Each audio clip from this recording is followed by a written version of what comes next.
Shalom. Kita belajar lagi tentang siapa itu Yesus. Di bagian yang ketujuh ini, kita mau belajar secara khusus tentang Yesus di hadapan para muridnya. Nah Bapak Ibu, di bagian A-nya, para murid berkata kepada Yesus, "Engkau adalah Mesias, anak Allah yang hidup."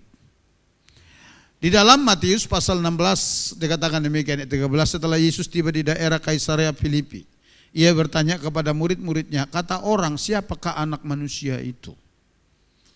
Ayat 14, jawab mereka, ada yang mengatakan Yohanes Pembaptis, ada juga yang mengatakan Elia, dan ada pula yang mengatakan Yeremia atau salah seorang dari para nabi. Jadi waktu itu Yesus bertanya kepada para murid-muridnya. Next. Lalu Yesus bertanya kepada mereka, tetapi apa katamu? Siapakah aku ini? Atau menurut kamu siapa aku? Kira-kira begitu. Ayat 16, maka jawab Simon Petrus, engkau adalah Mesias, anak Allah yang hidup. Ayat 17, Bapak perhatikan, kata Yesus kepadanya, berbahagialah engkau Simon bin Yunus, sebab bukan manusia yang menyatakan itu kepadamu, melainkan Bapakku yang di surga. Ini menarik Bapak Ibu, pernyataan Yesus ini. Ketika Yesus bertanya kepada mereka, ada dua pertanyaan yang disampaikan oleh Yesus. Next. Yang pertama dikatakan, siapakah anak manusia menurut pendapat orang banyak? Para murid itu menjawab, ada yang berkata Yohanes Pembaptis. Dalam Matius 14 ayat 1-2 ini adalah Herodes yang berkata bahwa Yesus itu adalah Yohanes Pembaptis. Ketika sampai berita kepada Herodes tentang Yesus dan pelayanannya, Herodes berkata, ada kemungkinan itu Yohanes Pembaptis yang sudah saya penggal kepalanya. Karena Yohanes Pembaptis itu mati di tangan Herodes. Herodes memenggal kepalanya. Dan dia berkata, mungkin itulah yang bangkit kembali. Tapi ada juga yang berkata Elia, di dalam Maliaki pasal 4 ayat 5. Ada yang berkata Yeremia atau salah seorang dari para nabi. Itu pendapat orang banyak. Ketika Yesus bertanya kepada para muridnya, menurut yang kamu dengar pendapat orang tentang aku, siapa aku ini? Lalu para murid itu menjawab seperti ini. Nah, orang Yahudi menilai Yesus sebagai tokoh atau nabi besar, sama seperti salah satu dari nabi dalam PL. Jadi kebanyakan orang Yahudi menilai dan melihat atau menganggap Yesus itu bukan Tuhan. Tetapi mereka menyamakan Yesus itu dengan salah satu tokoh nabi dari perjanjian lama. Oleh karenanya ketika ada rumor di tengah-tengah masyarakat yang membicarakan tentang siapa Yesus, mereka berkata, atau ada yang berkata Yohanes Pembaptis, ada yang berkata Elia, ada yang berkata Yeremia. Saudara, kenapa begitu? Karena kalau kita baca Alkitab, sering sekali orang-orang Yahudi mengkaitkan Yesus dengan keluarganya secara jasmani yang ada di Nazaret. Ketika Yesus kembali ke Nazaret dan mengajar di sana, orang Yahudi berkata demikian, siapa ini manusia ini? Bukankah dia anak Yusuf tukang kayu itu? Yang saudara-saudaranya ada bersama-sama dengan kita, baik saudaranya laki-laki dan perempuan. Yang berbicara itu tetangga-tetangga Yesus di Nazaret. Jadi ketika Yesus tampil mengajar, dan dia berkata bahwa dia adalah anak Allah yang hidup, itu tetangga-tetangga keberatan. Orang-orang Yahudi keberatan. Kenapa? Karena mereka kenal keluarga Yesus secara lahiriah. Mereka berkata, saudaranya ada sama kita kok, saudaranya yang laki-laki, saudaranya perempuan juga ada sama kita. Bagaimana dia berkata bahwa dia Tuhan? Gak mungkin lah, kira-kira begitu. Dan sampai sekarang itu menjadi sebuah perdebatan Bapak Ibu. Kalau Bapak Ibu lihat di media sosial, sampai sekarang perdebatan. Ada yang berkata, Yesus itu punya saudara secara fisik, secara lahiriah. Ada saudara laki-laki, ada saudara perempuan. Tetapi ada yang ngotot berkata, oh enggak. Yesus itu tidak memiliki saudara laki-laki, tidak memiliki saudara perempuan. Enggak. Sampai sekarang itu menjadi pertentangan. Karena apa? Karena mereka tidak mempelajari Alkitab secara utuh. Di dalam kitab Matius dan Markus itu yang menyatakan bahwa Yesus itu memiliki saudara laki-laki dan perempuan itu benar-benar tetangga Yesus.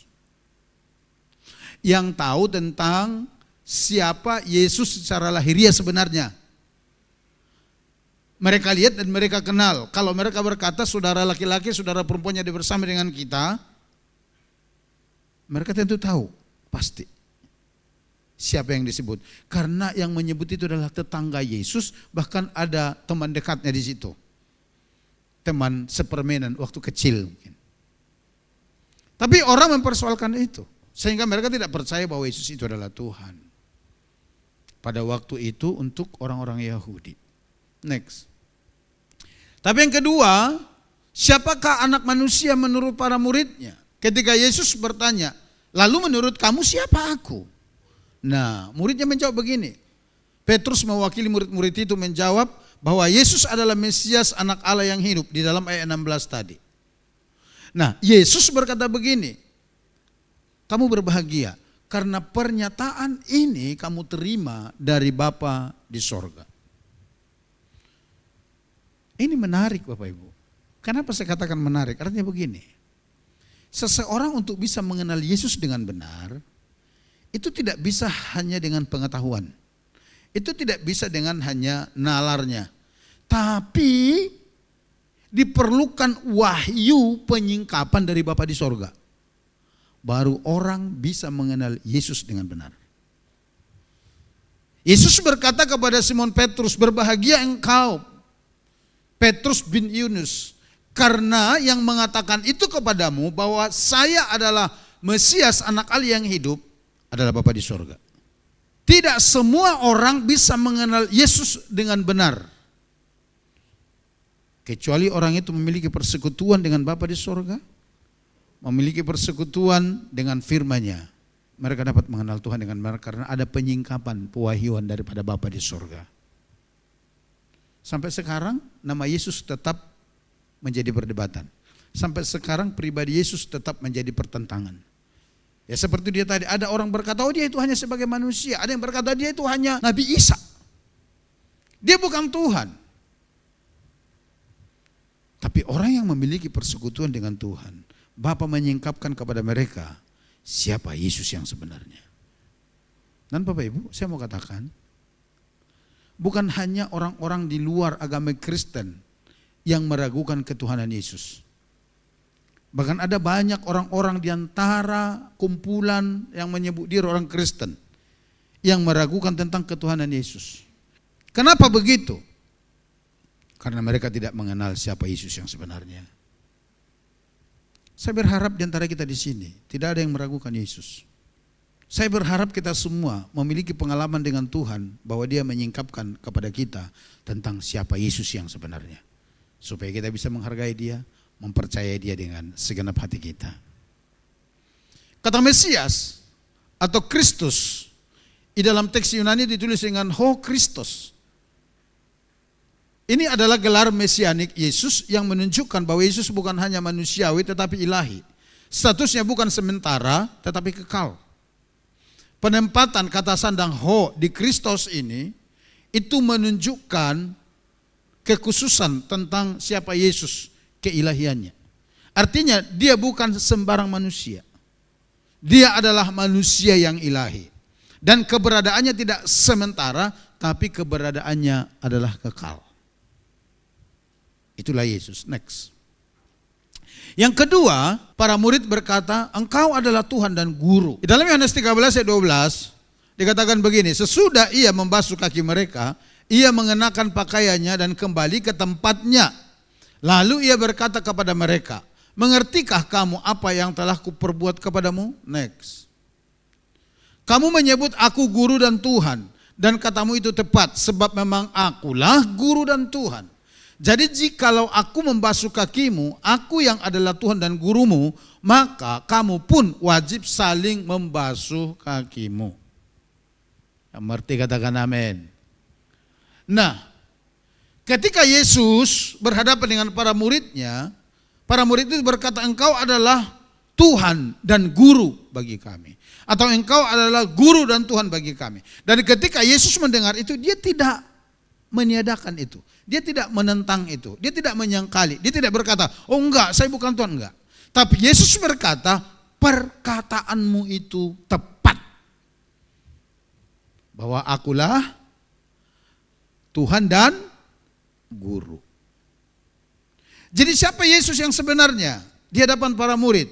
Dia adalah Mesias, anak Allah yang hidup. Yang kedua, bagi para murid, dia adalah Tuhan dan Guru. Itu pengakuan para murid, Bapak Ibu, yang sekian tahun mereka bersama-sama dengan Yesus. Tentu kalau kita berpikir secara manusia, ini dicatat, dan ini pengakuan daripada orang-orang yang pernah hidup bersama-sama dengan Yesus, yang pernah satu pelayanan dengan Yesus. Sebenarnya itu sesuatu yang sangat layak dipercaya. Amin. Amin, saudara. Di mana Yesus mengakui apa yang dikatakan oleh murid-muridnya, bahwa dirinya adalah Tuhan dan Guru.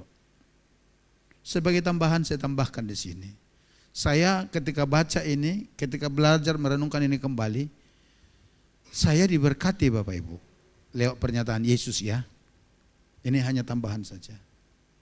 Yesus berkata, perkataanmu itu tepat, bahwa aku adalah Tuhan dan Guru. Kalimat berikutnya dikatakan, kalau aku saja yang adalah Tuhan dan Guru membasuh kakimu, maka kamu sekalian pun harus saling membasuh kaki. Nah, kalau kita perhatikan konteks Yohanes pasal 13, ketika Yesus membasuh kaki para muridnya, sebenarnya di konteks Yohanes pasal 13, dia sedang memberikan teladan kerendahan hati dan juga teladan pelayanan. Oleh karenanya dikatakan, kalau saya yang adalah, kamu katakan Tuhan dan Gurumu, mau membasuh kakimu, maka kamu pun diantara kamu sekalian harus saling membasuh kaki. Artinya harus saling melayani. Apa yang kita tangkap dari sana? Bahwa bagi Yesus, posisi dan status kita jangan jadi halangan bagi kita untuk melayani Tuhan atau untuk ambil bagian dalam pelayanan, untuk melayani sesama.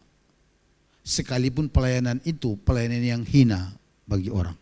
Kenapa begitu?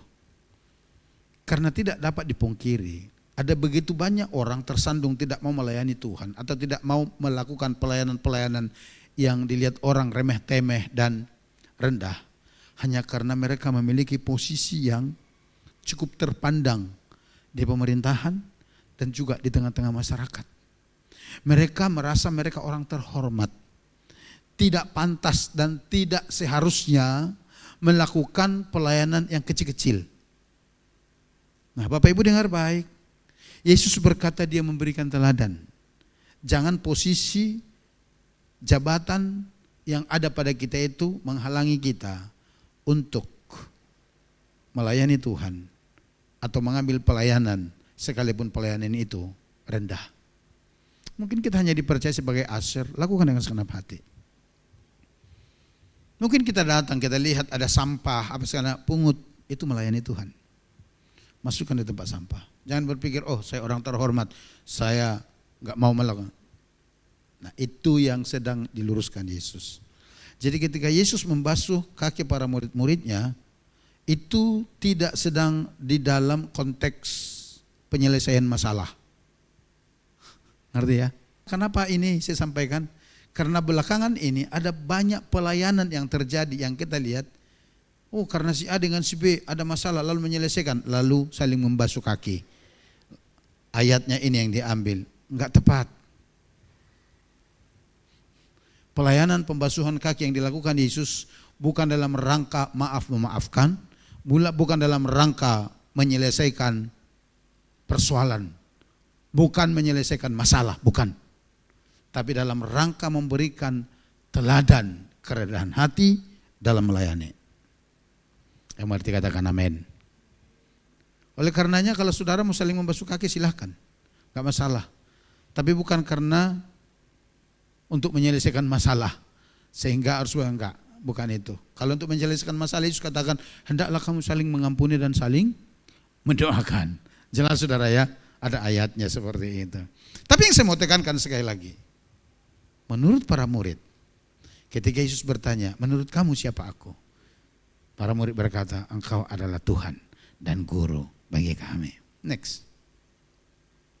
Yang ketiga, para murid berkata begini, kami telah melihat Tuhan.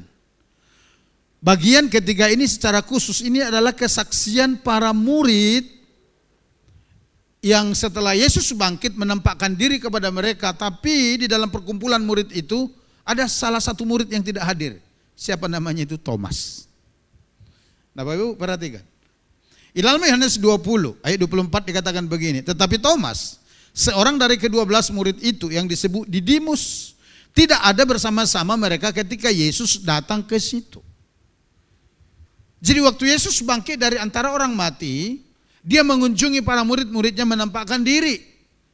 Memperlihatkan dirinya kepada para murid, berkata shalom bagi kamu sekalian. Tapi waktu itu Thomas enggak ada di kumpulan para murid itu. Ayat 25, maka kata murid-murid yang lain itu kepadanya, maksudnya kepada Thomas ini, kami telah melihat Tuhan. Nah seperti ini. Tetapi Thomas berkata kepada mereka, sebelum aku melihat bekas paku pada tangannya, dan sebelum aku mencucukkan jariku ke dalam bekas paku itu, dan mencucukkan tanganku ke dalam lambungnya, sekali-kali aku tidak akan percaya. Next. Ayat 26, 8 hari kemudian, murid-murid Yesus berada kembali dalam rumah itu dan Thomas bersama-sama dengan mereka. Sementara pintu-pintu terkunci, Yesus datang dan ia berdiri di tengah-tengah mereka dan berkata, damai sejahtera bagi kamu. Kemudian ia berkata kepada Thomas, nah dalam perkumpulan kali ini Thomas ada di dalamnya. Nah ketika Yesus hadir di tengah-tengah mereka, secara khusus, secara pribadi, Yesus berkata kepada Thomas, taruhlah jarimu di sini dan lihatlah tanganku. Ulurkanlah tanganmu dan cucukkan ke dalam lambungku dan jangan engkau tidak percaya lagi, melainkan percayalah.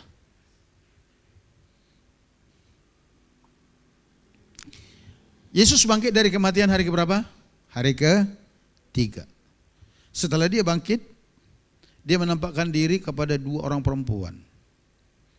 Setelah itu dia menampakkan diri kepada Simon Petrus. Dan ada satu lagi murid yang lain menyertai dia. Setelah itu Yesus datang di kumpulan para murid, itu yang disebut tadi. Tapi di sana Thomas enggak ada.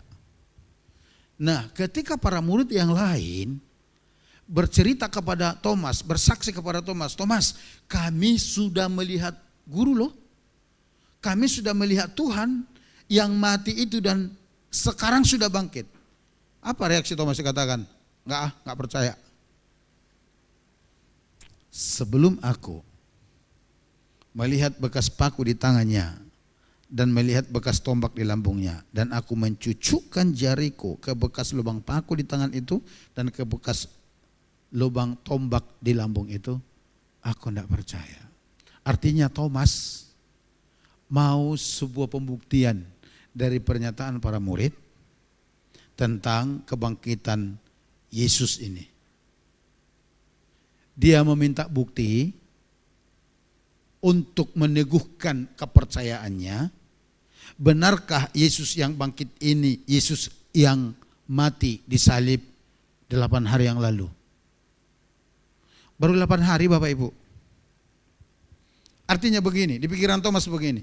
Kalau benar Yesus yang menampakkan diri kepada mereka ini adalah Yesus yang mati di 8 hari yang lalu, yang adalah Tuhan dan Guru, tentu bekas paku dan bekas tombak itu masih ada.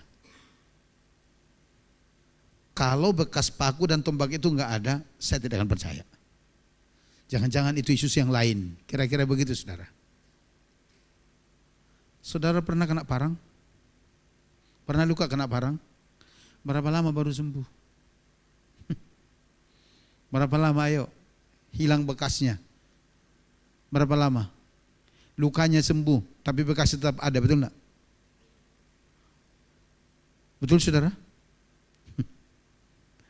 Betul? Benar? Ada yang bisa kita lihat di dalam tubuh kita?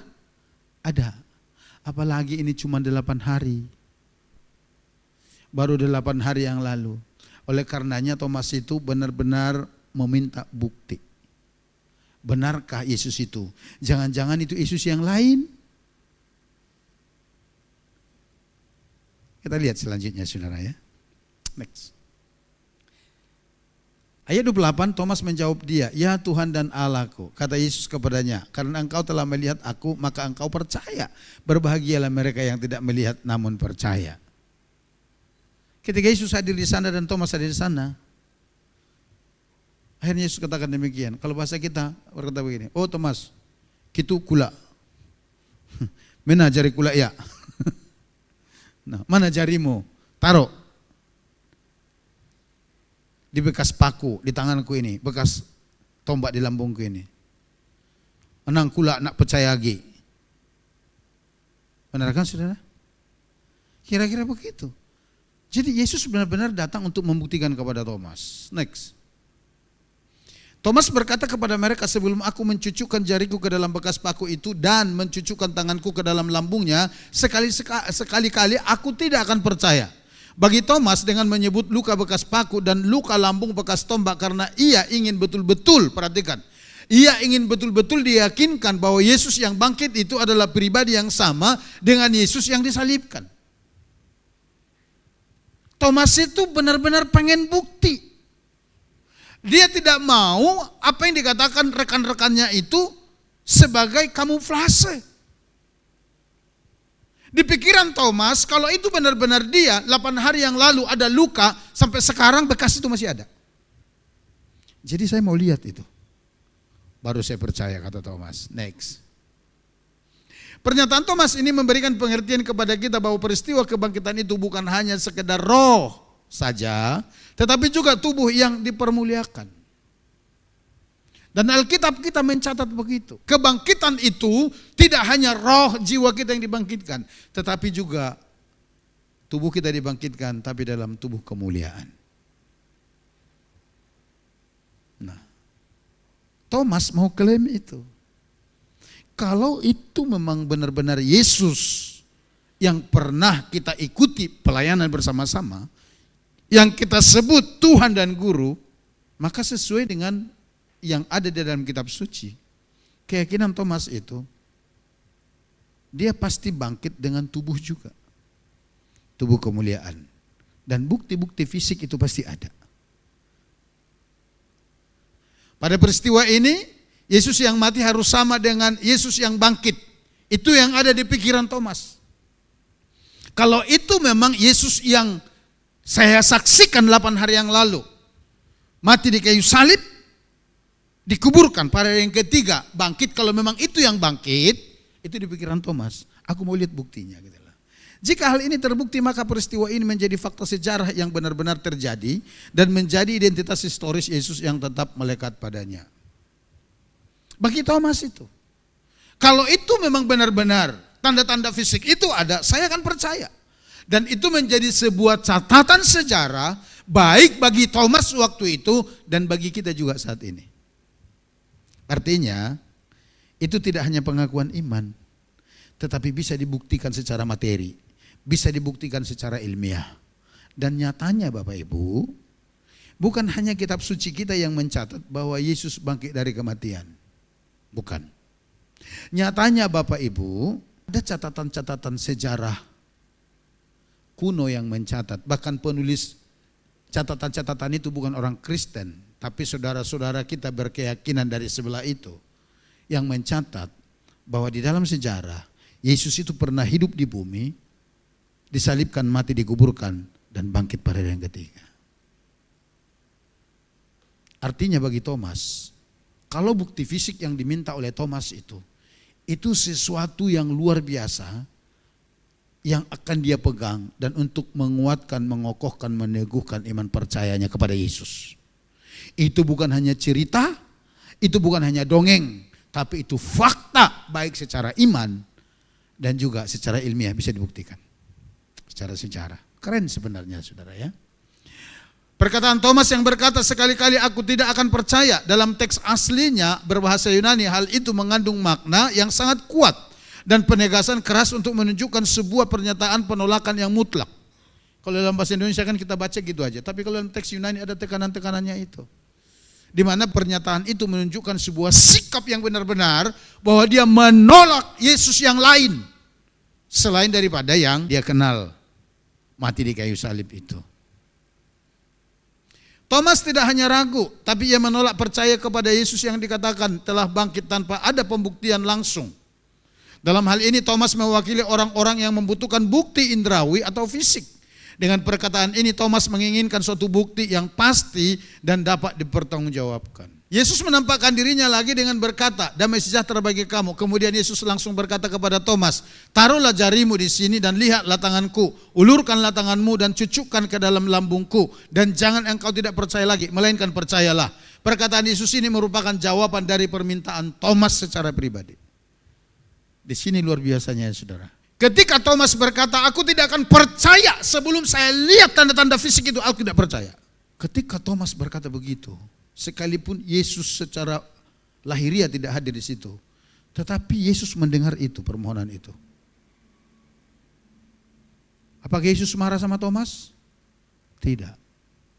Yesus datang secara khusus untuk Thomas, untuk membuktikan dirinya bahwa dia adalah Yesus yang sesungguhnya, anak Allah yang hidup. Bahwa dia adalah Tuhan dan Guru bagi mereka. Dia yang mati, tapi sekarang dia bangkit dan hidup kembali. Kenapa begitu saudara? Perhatikan ini. Bagi orang-orang yang benar-benar mau mengenal Yesus dengan benar,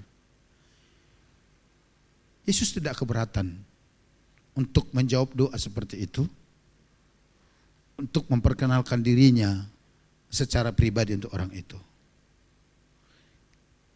Karena saudara tahu, seandainya Yesus tidak menampakkan diri kepada Thomas, Thomas itu akan hilang. Dia tidak akan mempercayai Yesus. Dan Yesus tahu itu. Dan bagi Tuhan, satu jiwa itu sangat berharga. Oleh karenanya dia datang menjawab bahwa ini aku. Salah? Tidak. Tapi bagi orang-orang yang sekedar datang meminta tanda kepada Yesus, jikalau itu benar-benar Yesus, tolong ini berkati usahaku, tolong buat ini, ringankan segala macam, perlancar semua urusan. Yang untuk orang-orang seperti itu pun Yesus tahu hati mereka. Karena kadang-kadang awalnya itu saudara murni, tapi nanti belakangannya setelah benar-benar diberkati jadi banyak alasan. Gak datang ibadah lah, gak ingat Tuhan lah, alasan sekarang sudah sibuk, semakin diberkati makin sibuk. Untuk orang-orang seperti itu aku gak yakin bahwa Yesus akan datang menampakkan dirinya kepada mereka. Karena Tuhan tahu hati orang. Tapi bagi mereka yang benar-benar sungguh-sungguh mau mengenal Yesus secara pribadi dan juga yang mau mengabdi kepada Yesus, Yesus gak keberatan datang untuk menampakkan dirinya kepada mereka. Dari mana kita tahu? Saudara tahu, setelah pengalaman ini, Thomas akhirnya menjadi seorang pemberita Injil yang luar biasa. Dan dia pergi ke India. Thomas memberitakan Injil di sana, membuka gereja Tuhan, dan dia mati syahid di sana. Mati syahid itu ngerti? Mati karena pemberitaan Injil. Waktu Thomas datang ke India, agama Hindu sudah ada di sana. Dan dia mengalami banyak tantangan-rintangan, tapi dia mau sampai mati mempertahankan iman keyakinannya kepada Yesus. Karena apa? Dia tahu Yesus yang dipercaya itu bukan Yesus imitasi, tapi Yesus yang sebenarnya. Itulah orang-orang yang sungguh-sungguh mau mengenal pribadi Yesus. Berbeda dengan orang-orang yang sekedar mau mengenal Yesus hanya untuk kesenangan pribadi. Beda. Endingnya pasti beda. Tapi kalau Yesus melihat orang itu benar-benar dia mau mengenal pribadi Yesus dan mau mengabdi kepada dia, saya pastikan Yesus akan datang menyatakan dirinya kepada mereka. Next, jawab Thomas kepada Yesus, ya Tuhanku dan Allahku. Dalam teks Yunani ditulis dengan kalimat hu kuriosmo kai hotheosmo, yang menunjukkan tentang keilahian Yesus setelah kebangkitannya.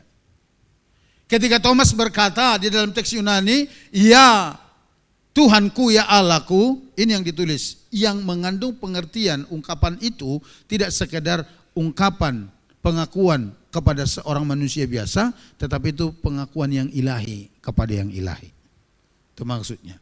Thomas menyebut Yesus dengan dua gelar sekaligus. Yang pertama disebut Tuhanku, dan yang kedua Allahku. Dengan kata lain, Thomas sedang mengatakan kepada Yesus, Engkaulah yang berkuasa dan memerintah atasku. Itu artinya Tuhan. Saya mau katakan bahwa Tuhan itu bukan nama Tuhan. Itu hanya gelar sebutan kepada Dia. Kata Tuhan itu sebenarnya dipakai kepada pemerintah yang benar-benar berkuasa dan layak dipertuan dan di mana orang taat kepadanya. Itulah arti kata Tuhan sebenarnya. Lord, Master. Itu sebenarnya artinya. Dan ketika Thomas berkata, ya Tuhanku, itu artinya begini.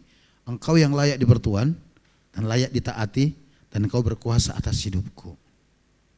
Itu pengakuan Thomas. Dan engkaulah Allah, artinya engkaulah yang layak aku sembah. Perjumpaan Thomas dengan Yesus itu melahirkan pengakuan di dalam dirinya bahwa Yesus adalah Tuhan dan Allah bagi dia. Tuhan artinya yang berkuasa atas hidupnya, yang layak ditaati, dan Allahku layak disembah. Next. Thomas yang awalnya meragukan berita kebangkitan Yesus yang disampaikan teman-temannya, bahkan menolak secara mutlak, sekarang setelah mengalami perjumpaan langsung dengan Yesus, Thomas menjadi sangat yakin dengan mengatakan kepada Yesus, Tuhanku dan Allahku. Next. Pada saat Yesus mendengar pengakuan Thomas yang menyebut dirinya adalah Tuhan dan Allah, Yesus tidak menolak pengakuan dan penyembahan Thomas. Yesus enggak marah, Yesus enggak merendahkan Thomas.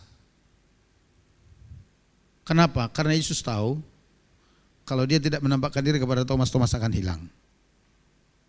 Karena dia tidak akan percaya kepada Yesus. Nah, Yesus sangat menghargai itu. Sama ketika ada di antara saudara yang benar-benar bergumul mau mengenal Yesus secara pribadi, dan hatimu itu benar-benar mau mengenal Dia dan mau mengabdi kepada Dia, Yesus akan nyatakan pribadinya kepada kita. Hal ini membuktikan bahwa Yesus yang berinkarnasi, artinya firman menjadi manusia, dan yang bangkit dari kematian adalah Tuhan dan Allah. Yang percaya katakan amin.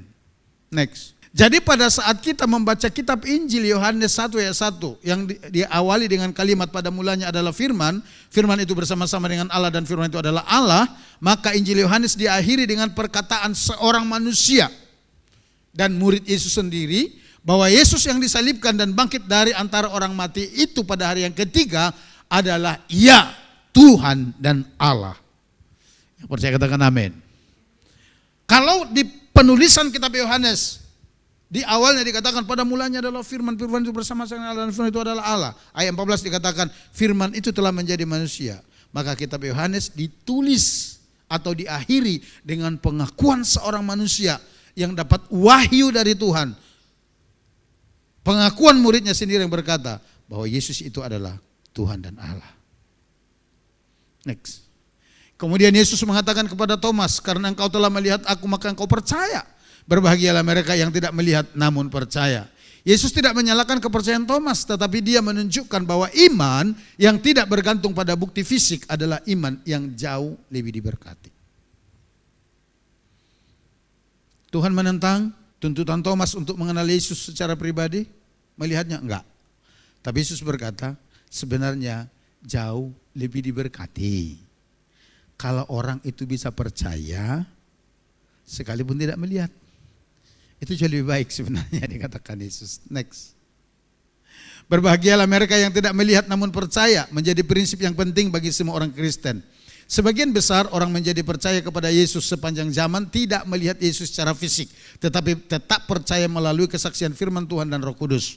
Dari sini kita dapat menyimpulkan bahwa iman bukan hanya hasil dari bukti empiris atau pengalaman, percaya karena melihat, tetapi juga dari hati yang percaya terhadap berita Injil yang kita dengar. Ibrani 11 ayat 1 dan ayat 6. Bapak Ibu, apa yang saya mau tekankan bagi kita dari pelajaran ini? Yang pertama, untuk mengenal Yesus itu dengan benar, perlu inspirasi dari Bapa di sorga. Dan itu hanya bisa kita alami ketika engkau memiliki persekutuan dengan Tuhan. Baik melalui doa, pujian dan penyembahan, dan juga persekutuan dengan firman-Nya. maka saudara akan dibukakan pengertian-pengertian itu tentang siapa Yesus.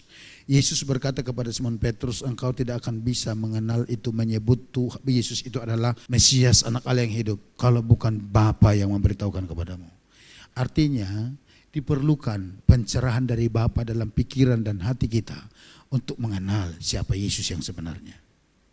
Yang kedua, apa yang saya mau sampaikan dari sini, dari apa yang kita pelajari ini. Saat ini kita tidak melihat Yesus secara fisik seperti yang dialami oleh Thomas. Tapi yang Yesus mau katakan, tetaplah percaya melalui pemberitaan firman oleh pekerjaan Roh Kudus kepada Yesus yang adalah anak Allah yang hidup, Tuhan dan Guru Allah yang layak disembah.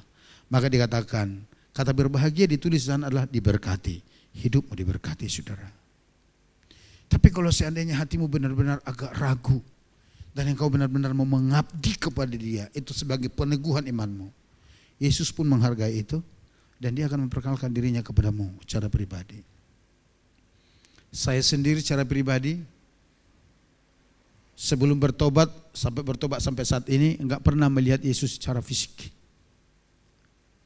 Saya punya pengalaman pribadi 2 kali. Pertama, waktu saya pertama lahir baru, itu pun hanya lewat mimpi, saudara. Di dalam mimpi itu saya lihat Yesus ada duduk di atas kepala saya. Saya sedang terbaring, Dia duduk di atas kepala saya.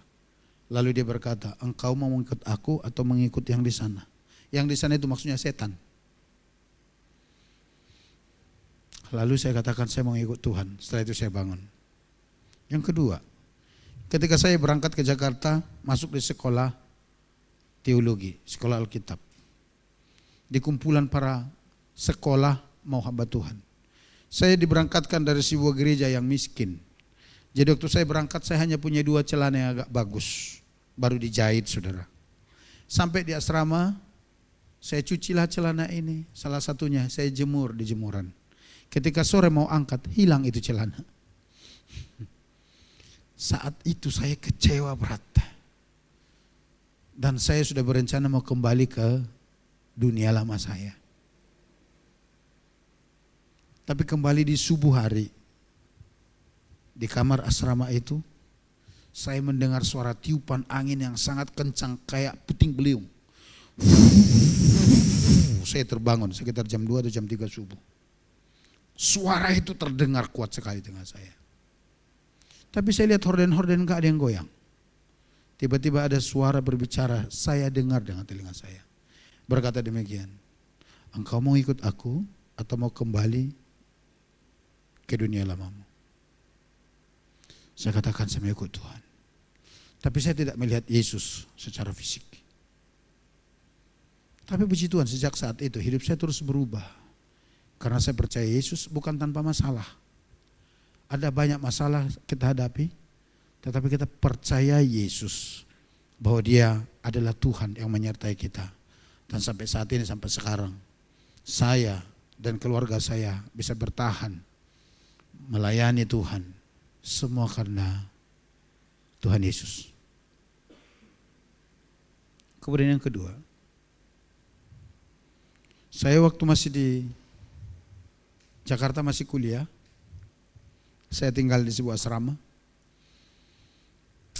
Sebenarnya bukan secara sengaja saya menginjili orang itu awalnya, enggak. Tapi ada kakak tingkat saya yang sedikit agak nakal. Kalau kenalan di luar sama cewek-cewek entah kenapa saya enggak tahu. Sampai suatu waktu cewek itu nelfon ke asrama. Saya angkat telepon. Lalu dicari orang tersebut. Kebetulan orang itu enggak ada di asrama. Lalu kenalanlah kita. Kenalan segala macam. Lalu saya bercerita tentang Yesus. Nah, berikutnya dia telepon. Ditanya saya, kita ngobrol lagi. Nah, saya katakan, kau harus percaya Yesus sebagai Tuhan dan Juru. Dia dari agama sebelah. Gimana caranya? Nah, karena saya juga belum terlalu paham waktu itu, maklum masih baru kuliah. Nah, saya bilang begini aja. Saya punya persekutuan, pemimpin persekutuannya itu asli dari Aceh. Namanya aja masih Abdul di depannya. Kami punya persekutuan, dia yang buka persekutuan, dia pimpin persekutuan kami. Nah, lalu saya katakan, kamu ikut aja ke sana. Oh, bagaimana caranya? Nanti saya jemput kamu. Di mana kita ketemuan, Kak? Di halte yang ini. Terus gimana cara kita ketemu? Kita kan belum pernah ketemu. Saya katakan, udah, kita begini aja. Kamu pakaian baju warna apa? Kasih tahu saya, dan saya pakai baju warna ini. Ya udah, kita ketemu. Saya turun dari bis, saya lihat, oh iya ini ciri-ciri. Saya tanya, kamu nama si ini ya? Oh iya, kakak yang namanya ini ya? Iya. Ya udah, kita berangkat ke persekutuan. Sampai di persekutuan, karena pemimpin persekutuan itu adalah asli orang Aceh, yang keyakinannya tadinya di seberang, akhirnya dijelasin lagi dia tentang Yesus.